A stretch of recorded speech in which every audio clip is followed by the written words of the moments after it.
welcome everybody. It is a pleasure to be here. Um, Thank you to Andy and Jimmy for putting together this awesome event that we're able to be a part of virtually. Um, it is a privilege to talk about drums, all things percussion and drums. I love playing this instrument. The drums themselves have such a rich history uh, in human culture. It was the first instrument ever to be made and used, and it was used for music, for enjoyment. But perhaps one of the best uses was for communication. You see, today we've got cell phones, emails, microphones, all these things that help us communicate. We've got various things that help us communicate over long distances. But back in the day, in ancient civilizations in Africa and in Asia and the Middle East, they didn't have these things. And so, just by the nature of this instrument being loud, the sound travels. And so they used uh, the drums, a little bit different from what we've seen here in front of you, but they used drums for communication. What kind of things do they communicate? All kinds of things, like different times of the day. Even today, you can see certain things where I could play something on this instrument, and without using words, you know what I'm talking about. So just a really trivial example of that would be, right? I mean, if somebody plays that, you think somebody's just told a joke. That's a really silly example of that. Um, but the drums are used oftentimes throughout human history to communicate various things. And so now relating that to what we get to be a part of as worship instrumentalists is a mentor of mine, Bernie Dake. He often asks students when he's teaching them, why do you play drums? Uh, and something that I like to ask myself and other people is, what are you trying to communicate? Um, I was reading a devotional when I was preparing for this lesson, and the author writes this: Jesus went to great lengths to demonstrate his love for us so that we would have a constant reminder of how much he cares. He went to the cross in order to redeem us and restore us into a right relationship with him, a relationship marked by selfless, constant, and unconditional love. And as I was reading that, I couldn't think of a more perfect statement to kind of portray what it is that we as worship musicians are trying to convey to a congregation. We're trying to usher people into worship, into the presence of God, and that is our goal. That is our purpose. So before we even sit down at the instrument and learn all the things, our mindset should be on that purpose. That is our goal, um, is to bring people into a right relationship with God. All right. So with that mindset, that's how I approach this instrument. Anytime I play, I try to get myself into that mindset. Um, so now, let's say I've done that. I've kind of asked myself what I'm trying to communicate. Now to some more practical things. What do you need to drum? Obviously, it'd be helpful to have a drum kit. You don't necessarily need a full kit like this. You can often make a lot of music with a bass drum and a snare drum. It's nice to have the cymbals and stuff, but for anybody, a beginner learning, you can make a lot of music just out of a bass drum and a snare drum. Um, for anybody who will watch this, if you don't know the names of the instruments, I'm just going to quickly run over that. Down here, this sound is the bass drum. Then you've got the snare drum. Then you have our toms, which when I was talking about the first musical instrument, this is probably closest to what those instruments sounded like. And then you've got cymbals. And so that's a starting place. So this is the drum kit. This is what we need. Um, in worship music, uh, the main two things, like I said earlier, is really the bass drum and the snare drum. Those are kind of the meat and potatoes of the drum kit, and everything else is just kind of adding some textures and maybe helping subdivide the time. So that's the drum kit. What else do you need? Well, you need sticks. You can play stuff with your hands, and that is a really cool thing to do. But in our context of playing in a worship band, drumsticks are ideal. And those come in all shapes and sizes, and I'll go into that a little bit later. Um, so now we've got our equipment, we've got ourselves set up. Um, what is the role of a drummer? Um, there's three or four main categories. And the first one to me would be laying the foundation. What does that mean? Um, a lot of times, drummers are known as timekeepers. We keep time and we do the pulse. Now, I do feel like everybody in the ensemble, whether you're a bass player, a keyboard player, a vocalist, a guitar player, everybody should be responsible for keeping time. However, just because of the nature of this instrument, we don't have to really worry about lyrics or chords. Our main objective is keeping good rhythm.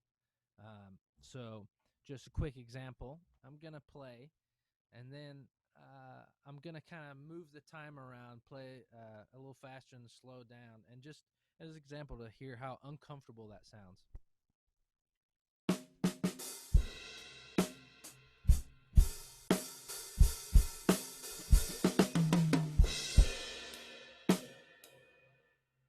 Right?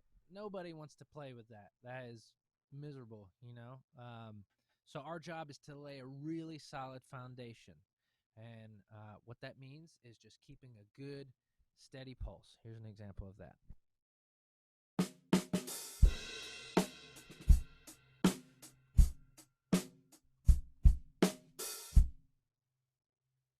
Right?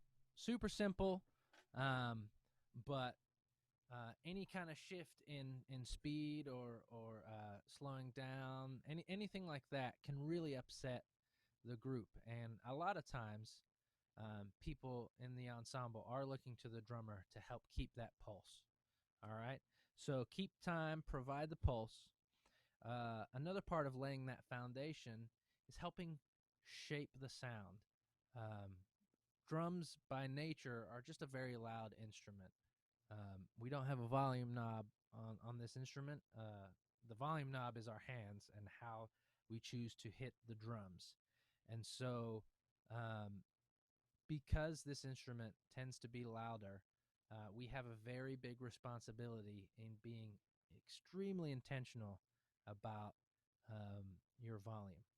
And uh, you've also got to pay attention to the room you're in. In a much bigger room, I can play a lot louder. In a smaller room, my loud volume is probably going to be a lot softer than it would be if I was playing in a giant arena or a concert hall. Uh, and so you have to adjust everything according to your environment. Um, so keeping the time, shaping the sound, um, and having good dynamics and energy. And just because you're playing soft doesn't mean it lacks energy. You can play soft and have some good intensity. So here's an example of something like that.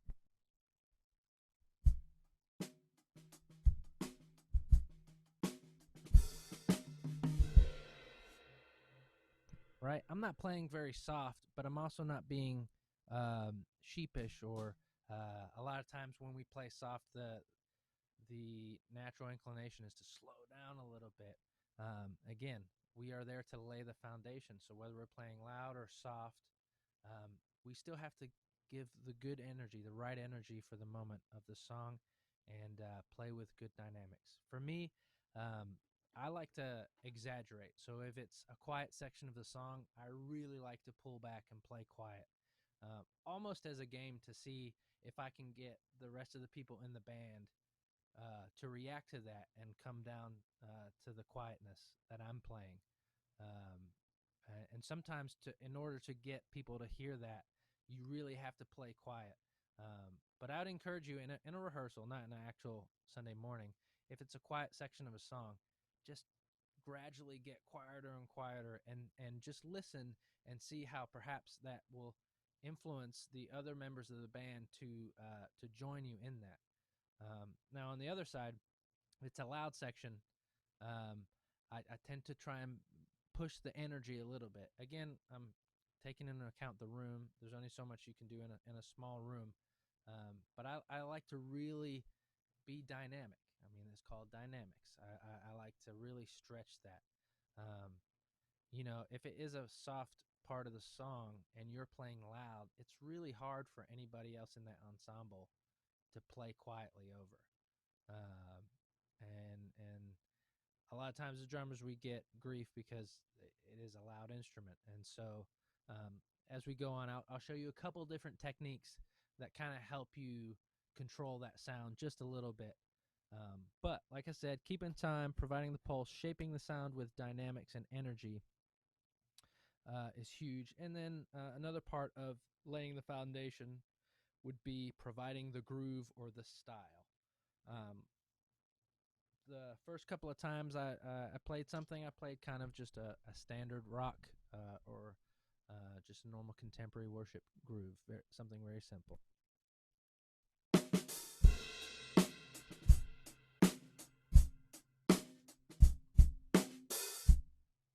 Right. But there are many different styles. You could have something that has a little more of a swing to it, more of a bounce, a shuffle.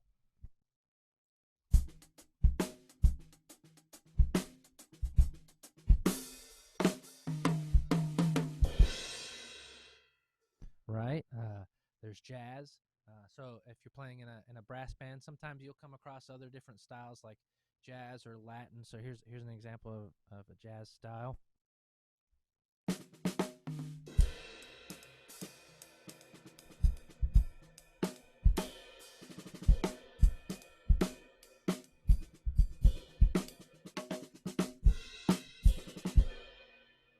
Right, just something a little more of a swing. Then you have Latin.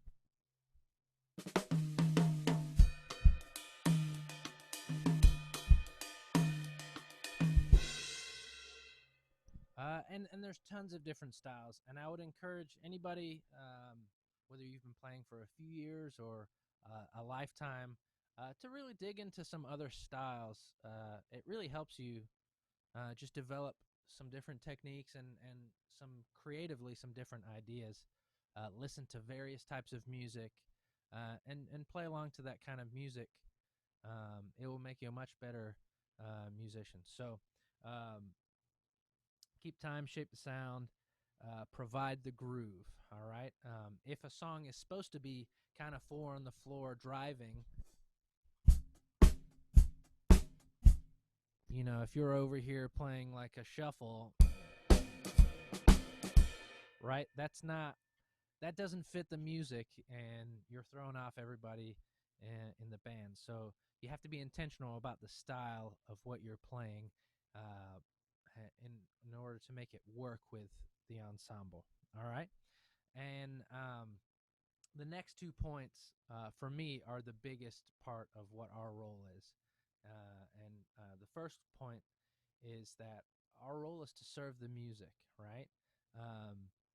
I could have been working on this really awesome, crazy fill, but it might not be appropriate for a certain song. So like I have to fight that temptation to try and work in some crazy stuff that I've been practicing, and realize, does this work for this song? Does it serve the music, or am I just trying to squeeze something in there because it's fun? Obviously, it's called playing for a reason. We want to have fun, but at the end of the day, like, one of our biggest roles is to serve the music. Um, and that leads me to the next point, which is, for me, the biggest uh, role that we have as worship musicians, is to serve the moment. And what I mean by that is we're there to usher people into worship. We're there to facilitate that and being mindful of various times in a service. If the preacher has just preached and ended with a nice prayer, and the mood is not quite uh, up there just yet. It's still kind of people are just finishing praying at the mercy seat or whatever. I'm not gonna come in with right. You got to be mindful of the moment. So maybe we've done this song for years, and I always start at the top of the song with a giant fill. But this time that song's placed right after a prayer time. Well, maybe I shouldn't come in right at the top, so you adjust to the moment. Maybe I'll come in after the first chorus and sneak in and then build it up and play the rest of the song out the way I've always done it. So just always be mindful of the moment, right? So the roles of a drummer, just to recap, lay the foundation by keeping time, providing the pulse. You're shaping the sound with dynamics and energy, and then we're providing a groove and the style. And then the last 2 points of that were serve the music and serve the moment. All right. So those are the really big things for me. You have to keep that in mind before you really get to anything else. Is those are where your mind should be at when we're playing. All right. So we talked a little bit about the things we need. We talked about the drums themselves, the cymbals, and then we talked about sticks. Now, for me, I've been playing for a while now, so over the years, I've kind of put together what's called a stick bag of just various, tools. It's like a toolbox of different sounds and different sticks and things to help you achieve different things on the instrument. So, for those of you who may not have ever seen one, it's just a bag. It's nothing glamorous. It's just a bag, and it's got different kinds of sticks. So I'll go over those real quick. You've got your standard sticks, and you can get these in all different shapes and sizes.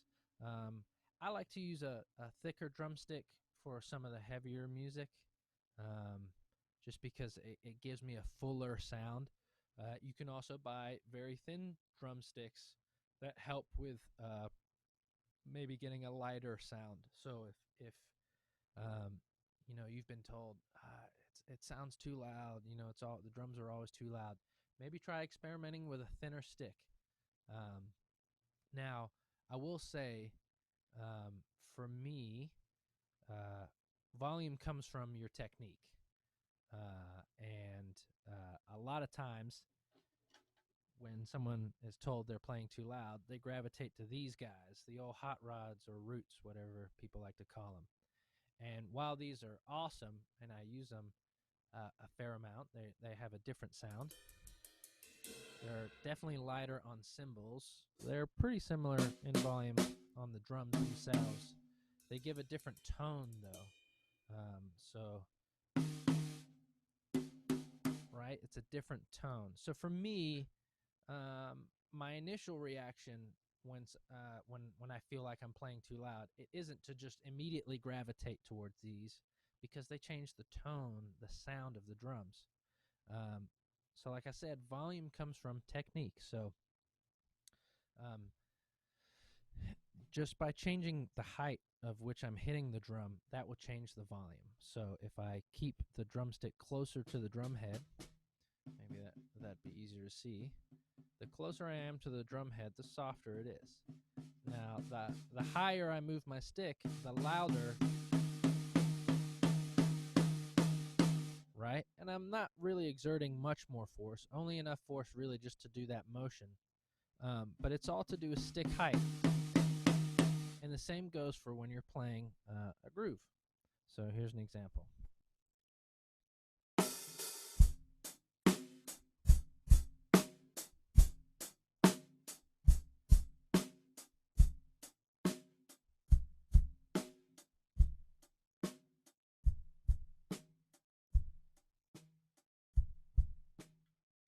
right? That was mostly due to stick height. Now, I was trying to play a little quieter too, so I was maybe pulling back on volume. But that goes for the same thing with the bass drum beater. People forget about that a lot. Like they're able to play quieter with their hands, but then the bass drum still, you know, it's the same thing. It's the height. It's the distance from the drum. So the closer you keep the bass drum beater to the drum, the softer it's going to be. And the bigger you make that motion with the bass drum beater, the louder it's going to be. So that's one way to do it. I had a teacher teach me about choking up on a drumstick. So it's a physics thing. You know, the longer the stick, you have a wider range of motion, right? So if I'm trying to cut down the height of the movement, if I choke up a little higher, it looks silly at first, but I mean, I did it even a little bit when we were playing before. Just by choking up, you help keep the stick height down, right? And then same thing on the cymbals. If I back up on these sticks, I hope you can hear that, because it is a pretty wild difference just going from, and then I'm not doing anything other than changing where I'm holding on the stick. So experiment that, play around with that. It takes a minute to get used to, but I really like defaulting to trying those techniques before I straight away go to this. You know, if you've tried all those things as well as playing quieter and it's still not quiet enough, by all means, go for the hot rods. Another sound I like to get is with mallets. Now, you can buy them where they're just the normal mallet. I've got a pair where it's the mallet on one side and a stick on the other side. And for me, I like that because a lot of times you have quick transitions between parts of a song where you might want to do a cymbal swell or something, and then you've immediately got to come in with a groove. And if you're stuck with a pair of mallets like this, it's going to get tricky real quick. So I like to use these guys. They're helpful. Let me just demonstrate that real quick.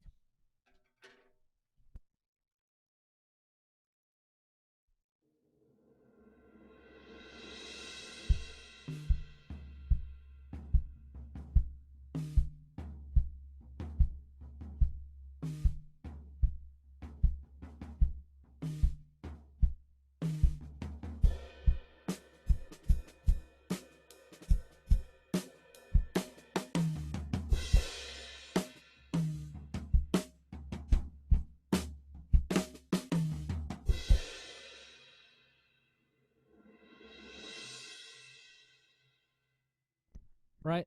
Not the best example, but you get what I'm saying. It's just, if you have these, it's a quick and easy way where you can try and flip without trying to switch sticks and dropping stuff everywhere. Now, if you don't have those, or you already have mallets, this is again where the stick bag comes in, because you can just clip it. I'm trying to see. Yeah, you can see it. You can clip it to your floor tom. Most stick bags come with these little hooks that you can just attach to your floor tom. And then you can just drop them in the stick bag and then maybe, grab another stick or anything. All right. But again, like, that's not something you want to do first time on a Sunday morning in the heat of the moment. You got to practice those things, because they're just things that you'll forget about, and then you go to try it, and that's when disaster happens. And so another thing that one of my mentors told me is that our role is to provide a distraction-free worship experience for people. You never want to take people out of a moment because that happened. All the work that has happened to kind of get people, their spirits in a right place, and then I'm dropping stuff. It just completely takes people out of it. So even little things like just practicing getting your sticks in the stick bag or switching sticks. If you know that's something that you're going to need to do, you got to practice it. Cool. The last thing that I have in my stick bag is a pair of brushes. It's not very common to see people use these in praise and worship music, but occasionally you'll get a song where it's nice to go.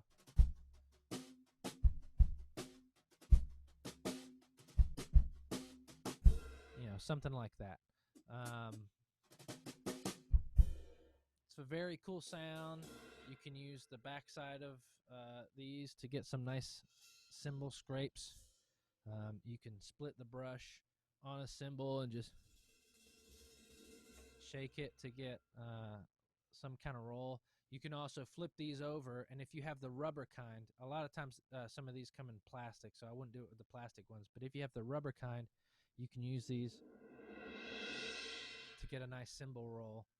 I'm a big fan of finding all the ways you can use the things that you have to get as many different sounds out of. But that comes from practicing and experimenting and listening to different types of music, because otherwise I would just try that and think that's it. But I mean, I've just shown you like 4 or 5 different sounds you can get out of it, and that's all just comes from the fun of just practicing and experimenting, that kind of thing. And then lastly, well, not lastly, but a good thing to always have is a drum key. If you don't know what that is, it's what turns these lugs, these tension rods on a drum, and you can change the pitch on the drums,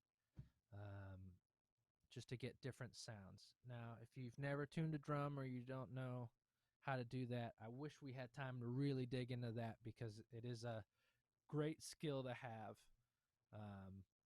But you can go on YouTube. There's hundreds of videos. So check it out. Go watch some videos and maybe start on a snare drum. Snare drum's probably one of the easier ones just to get you going. But drum key, they're really cheap, but I always like to have one. I have one on my key ring from my car just to always have, and then I definitely always put one in my stick bag. But if you don't always put them back, you'll lose them everywhere. I always like to have a pencil so that when I'm going into rehearsals, I can take notes. Taking notes in rehearsals is a great thing. It's nothing to be ashamed of. I mark up all my pieces of music, as you'll see later. And then going back to when I was talking about earlier about different techniques you can use to maybe play quieter or change the sound. If you can see, can't really see on my drum right now, but let me pull this. On my snare drum, I have a towel on there, and I'm just using, I don't even know what these are called, a binder clip, I think. I don't know. A binder clip to hold it on there, and just so that there's a tiny bit of the cloth just muting the snare drum. I'm going to take that off, and you'll see how it will change the sound pretty drastically, I'm hoping. All right, so here's with the cloth on. Right, it's fairly muted, not a whole lot of ring, and then I take it off. Hopefully you can hear the difference. If not, I'll describe it. It's super ringing now. Lots of ring to it. Another thing you can do is if you're in a small space and it's really loud, just use this cloth. So now 2 things happen there. One, you're getting a quieter sound, and then you're also getting like a deeper sound. So let me play with the cloth, and then I'll take it off just so you can hear the difference.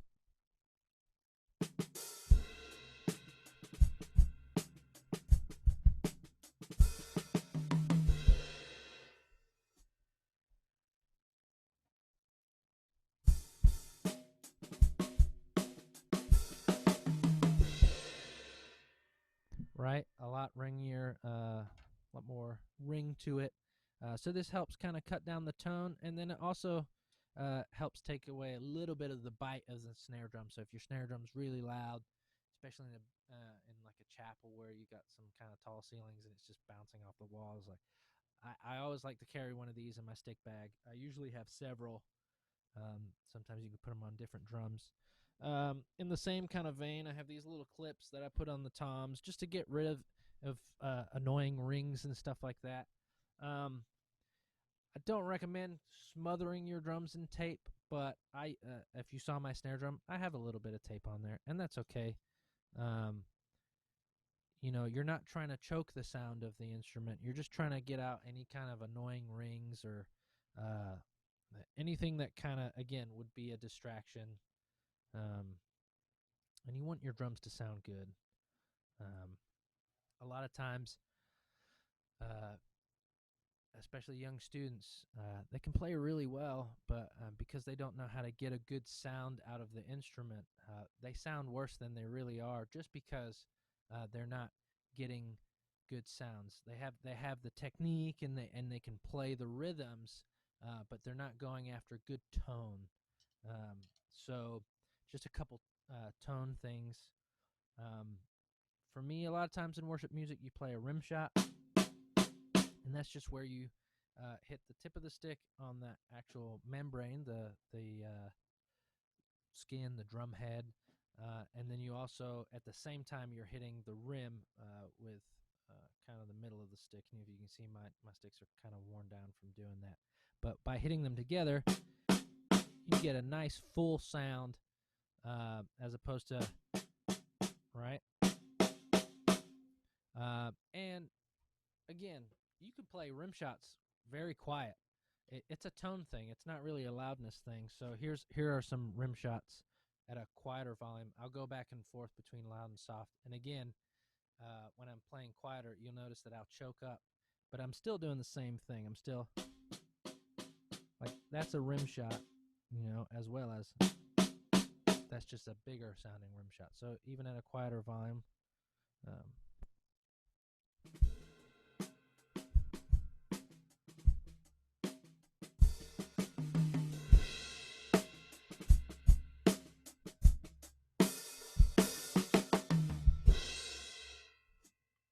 right? Again, it's just technique, and by choking up on the stick, keeping your hands lower, you can still get a full sound.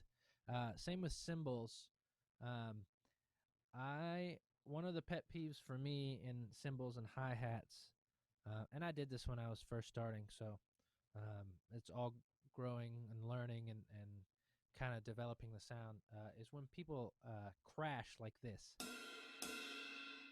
where they're putting the tip of the stick on the top of the cymbal. So,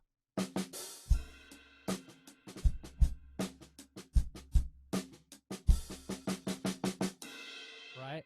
That is such a wimpy sounding crash. If you want a good full sounding crash, use the shoulder of the stick and hit into the side of it, right? As opposed to, that kind of stuff is nice when you're trying to do, nice little things like that. But when you're crashing a cymbal, it's called a crash for a reason. Don't smack it as hard, because you can over crash a cymbal too, to where it doesn't sound as good. But to get a nice full sounding crash, just right. And let me turn this mic off. It'll probably sound a little bit better. So you want it to sound like this.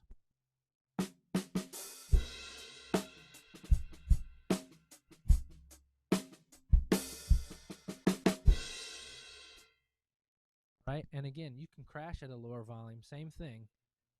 But instead of me crashing from back here, I'm going to crash from closer and just kind of push into the cymbal.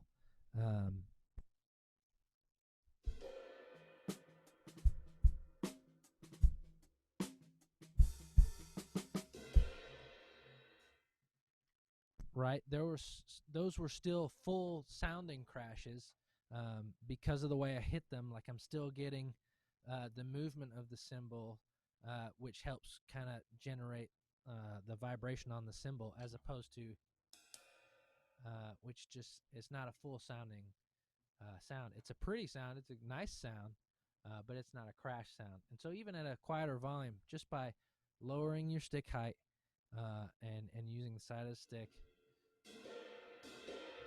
you can still get like a nice, good tone. And then earlier as well, I was demonstrating this as well. I just don't like when people play for a groove, like what we often do in worship music, when they play like this on top of the hi-hat, as opposed to, hear the difference? This. Now, if you're playing like lighter music, like a bossa nova, or that kind of music, perfect, great, awesome. But for a lot of um, worship music, you're trying to get a full beefy sound. So again, shoulder of the stick.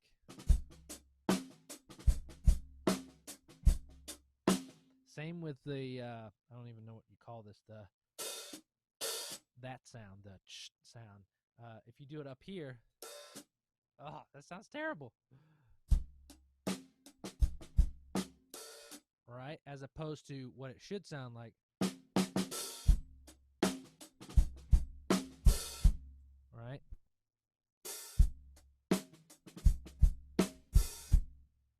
Same thing. And all I'm doing is the same technique, is pushing this part of the stick into it.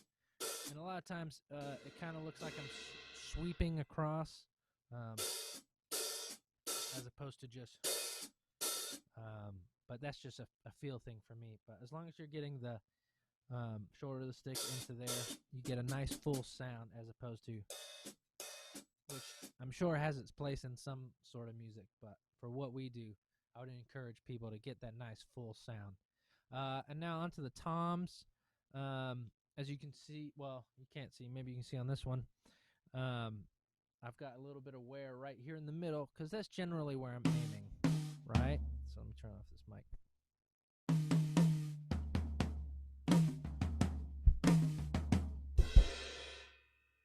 Right, to get a nice full sound, you want to kind of aim towards the center of the drum. And now that's different from, like, a percussion instrument like a timpani, where you're kind of aiming more towards the edge of the drum. But for drum set toms, you definitely want to aim towards the center, and for the most part on the snare drum too. Yeah, and then another sound that's commonly used is the rim click. But again, just by moving the stick up and down, you get all kinds of sounds. So really just experiment with that, and eventually you'll find what sounds solid. And one thing that as musicians that is really key is that you're constantly listening to yourself. You're listening to the sound that you're making, and you're adjusting as you go. So a lot of times when I go to a groove like this, I might not get the best sound straight away.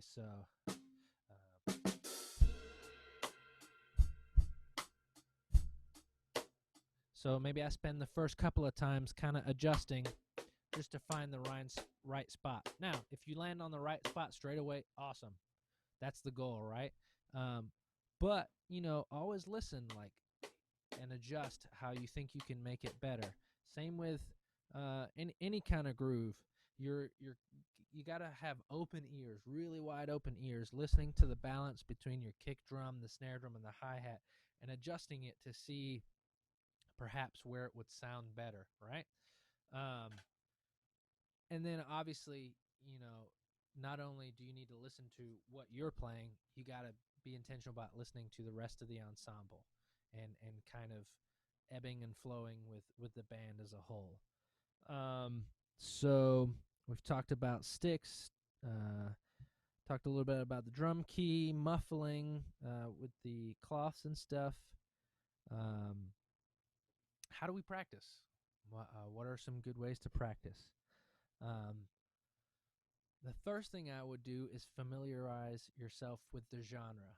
So if I'm playing contemporary Christian music, I need to be listening to a lot of that music, so that I get an ear for what that kind of stuff sounds like. If I know that I'm going to play a jazz gig soon, I tend to try and listen to a lot more of that music as I get closer to something like that. Or if I know that I'm playing a Latin piece, or if I'm learning a Latin groove, like I go listen to a bunch of stuff, and find different versions, and then really dig into what that kind of music is. As musicians, we really have to be a student of the game. You have to really do a lot of the research, and we're so fortunate with things like YouTube. I mean, everything is on YouTube. There's a lot of bad stuff on YouTube, but there's so many good resources too. And so there's really no excuse. There's a lot of good teaching out there. And then, whether you use Apple Music or Spotify, or you buy CDs or whatever it is, however you get your music, you really got to listen to the stuff that you're trying to play. And that's anything. If I'm playing timpani in a brass band, I need to go listen to some timpani music. Learn kind of what they sound like, and so that applies for anything. If you're learning music, you want to really kind of go listen to that, ingest all of that, because that will then come out of your playing. The more you listen and internalize that sound, you'll find yourself reproducing some of that. That's how you get ideas, get inspired. Um, and then so now, like, I'm getting ready for playing some songs on a Sunday morning. I'm listening to a bunch of worship music. I'm listening to that genre, really getting familiar with that type of music. So now the worship leader has sent out a list of songs that we're going to play. So now I need to go listen to that song. And the way I approach learning a new song is, um, first time I listen to it all the way through, I'm listening to the type of sounds. So am I going to need sticks? Are they using the brushes? Are they playing on the toms? Is the snare drum really tight and cranked high, or is it really kind of deep and flabby? What kind of sounds are there? Um, uh, and then I listen to it again, and I break the song down into sections. So I'm going to share a PDF of just one of the charts that I've written out, what I like to call a roadmap, and that's just a detailed list of how I get from the top of the song to the end of the song. So I'm going to share it real quick.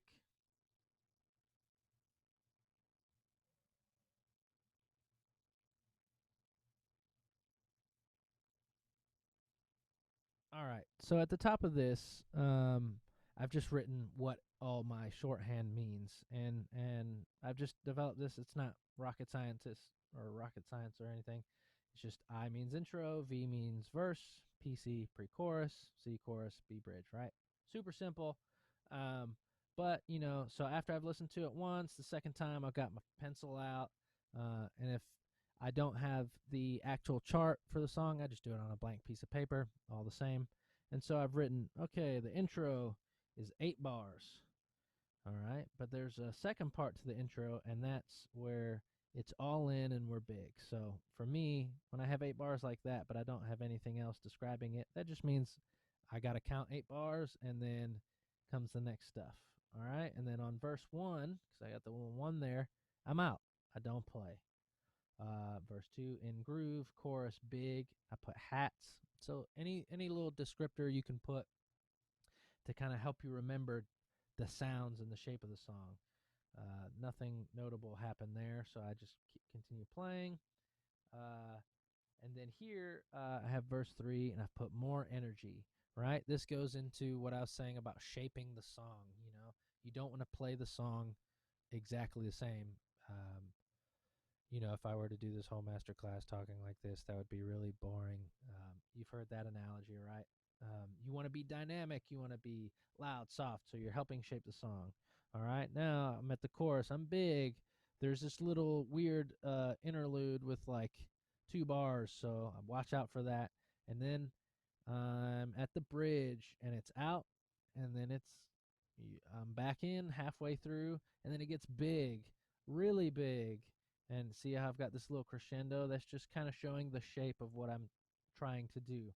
Then I get to the chorus and out, and then there's a stop, right?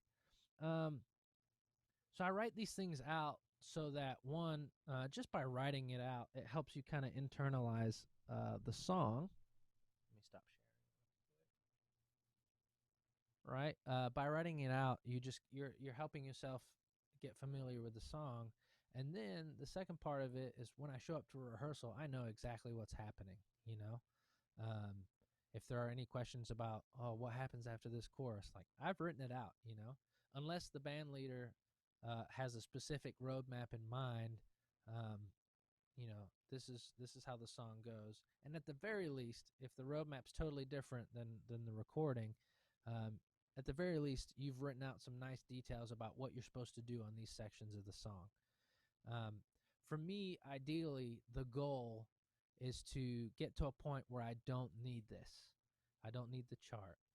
And that's because like I want to be free to worship. I don't want to be glued to the music. I want to be able to focus on other things like listening to make sure I'm getting good sounds out of the instrument, make sure that I'm worshiping, and then make sure that I'm also focusing on a band leader, just in case they give some different cues and something happens that's different. I don't want to be so glued to my music that I'm missing everything else that's happening. I want to interact with the band members, smile at the bass player, enjoy. I just want to be in the moment of the music as opposed to glued to the chart.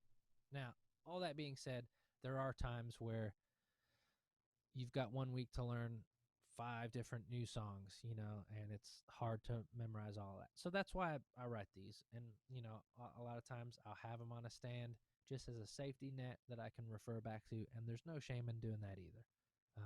I do it all the time, especially for the new stuff. But the more and more you play this stuff, and especially if it stays the same for same roadmap, try to get away from that, and so that you can focus on other stuff, like just making music and worshiping and being in the moment. Um, but all that comes from practicing. The more you practice, the more you listen to the music, that just clears up all that stuff. And if you're able to learn it and then get away from that, you can really get to some cool stuff. All right, so familiarize yourself with the genre, break a song into sections. When you're practicing, slow stuff down.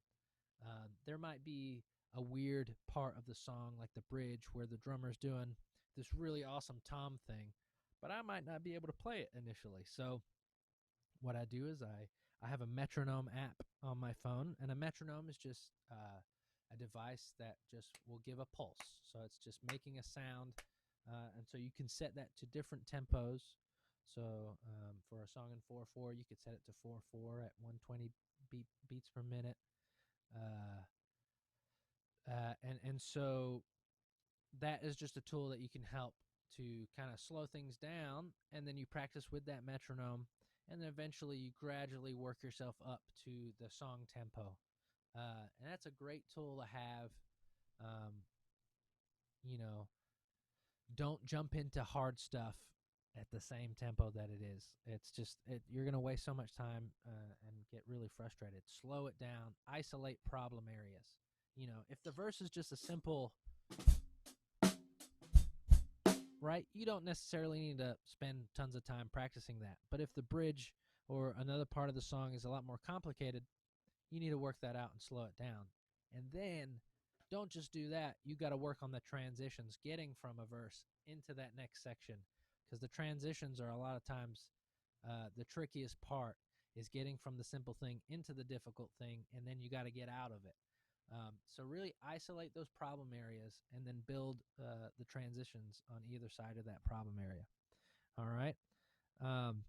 Repetition. Practice until you can't get it wrong. Practice, practice, practice, practice until it's second nature, and it would really be difficult for you to mess it up. Will you make a mistake every now and again? Absolutely. Do it at least, a bunch of times. You make mistakes, but it's how you recover from it. And by putting in the work and practicing, those mistakes become fewer, and then your ability to get out of a mistake and continue and push on gets much better the more you practice. And again, this all goes back to just really trying to get that music inside of your brain so that you can just really focus on everything. So the more you practice, slow problem areas down, and that really will help you to have freedom in worship when you're doing that. And then, as I've mentioned before, just you got to be a student of the game. YouTube, for any little tricky things, lots of tutorials and all kinds of things on how to tune, on how to get different sounds, on how to play all kinds of grooves. You may even find that there's a tutorial on how to play the exact groove that you're needing to work on for a worship song.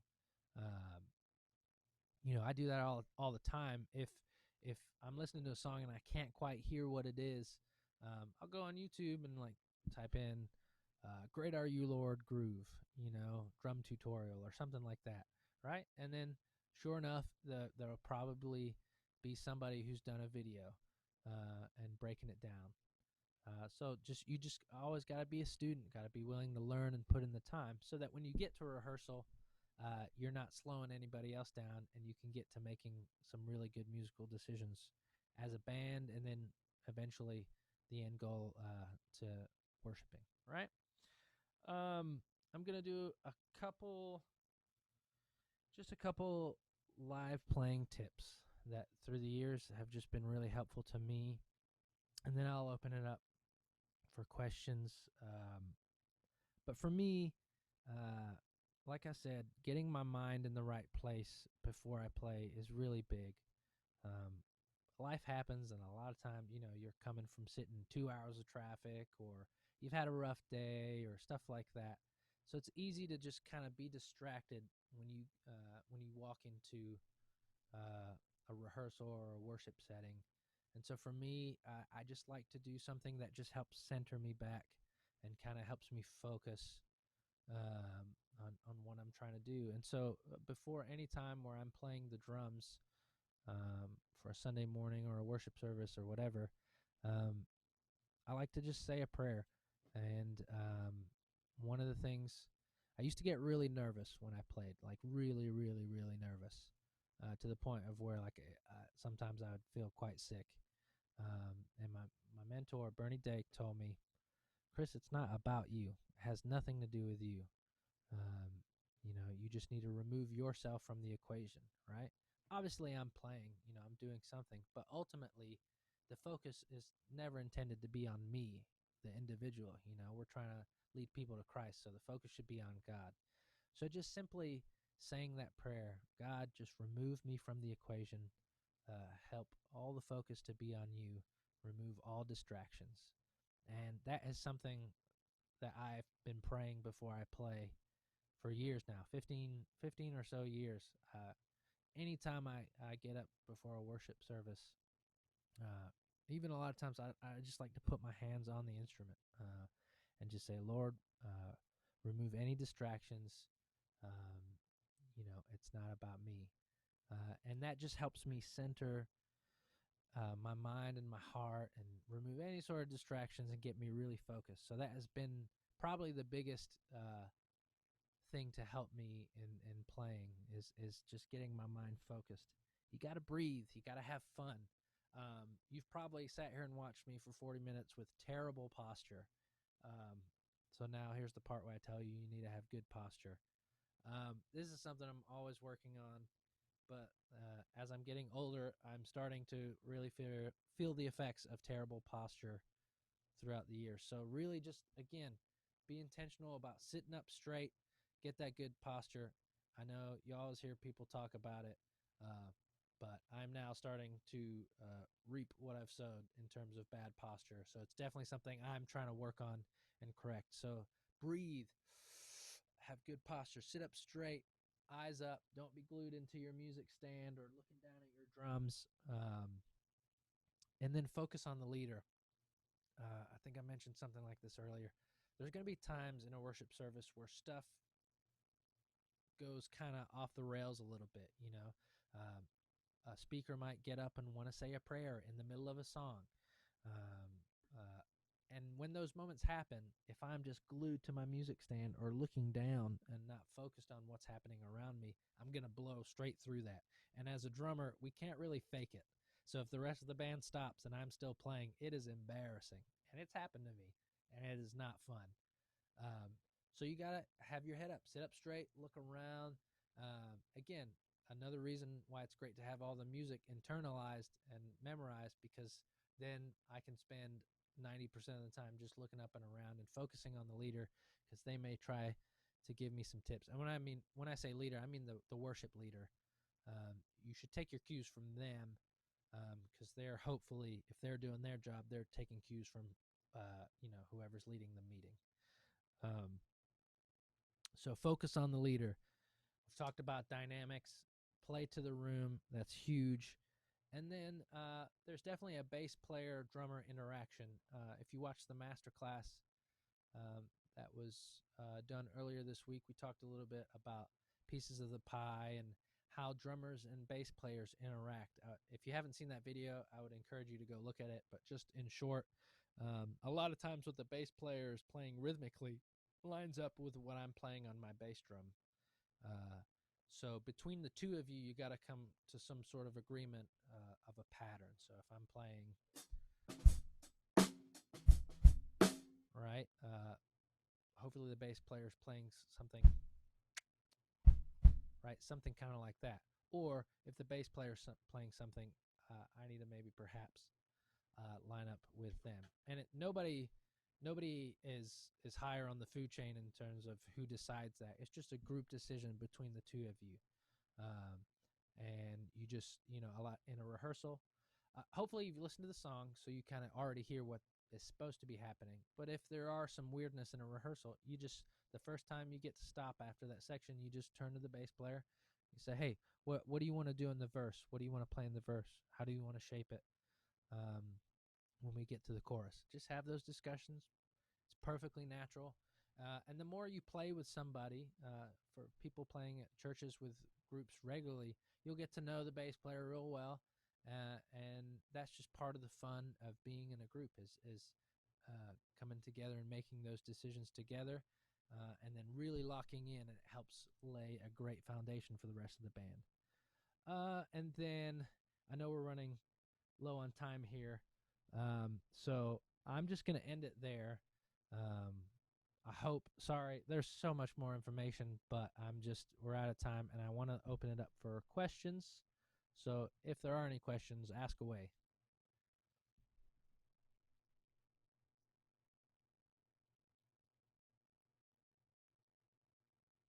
All right. So thanks for Hey, wait, joining. I was trying Oh, to oh, I was trying to unmute it. Hey, so going back to the sticks, yep, I tend to like the nylon tips, yep, and it's just maybe a sound preference, but I see that you don't use the nylon tips. yeah. It's totally just a sound preference. I have nothing against nylon tips. They produce a brighter sound. And for me, just personally, I like a darker sound. Um, and again, going back to like the different rooms and stuff, wood tips tend to be a little bit quieter. Right. So it's just one other factor that helps. But I know a lot of guys who play with nylon tips and they sound great. So it's just a preference. Wood tips tend to be a little darker sounding, uh, and then just nylon tips a little more articulate, little Gives you a louder. little bit more ping. Yeah, yeah, exactly. Yeah, which Yeah. is cool. It's just a preference. Okay. Yeah. Got anything else? That's it, really. Well, thanks, man. Good I appreciate class. I Yep. appreciate you being here. Sorry Yep. I did a lot of talking. I was just No trying to cram problem. a bunch of stuff in, but um, I think we head back to the room now, or I don't know how this works at this point. But I don't know. well, that was nice seeing you, man. Yep. Good. Ho- Good seeing you. Take care. Yep.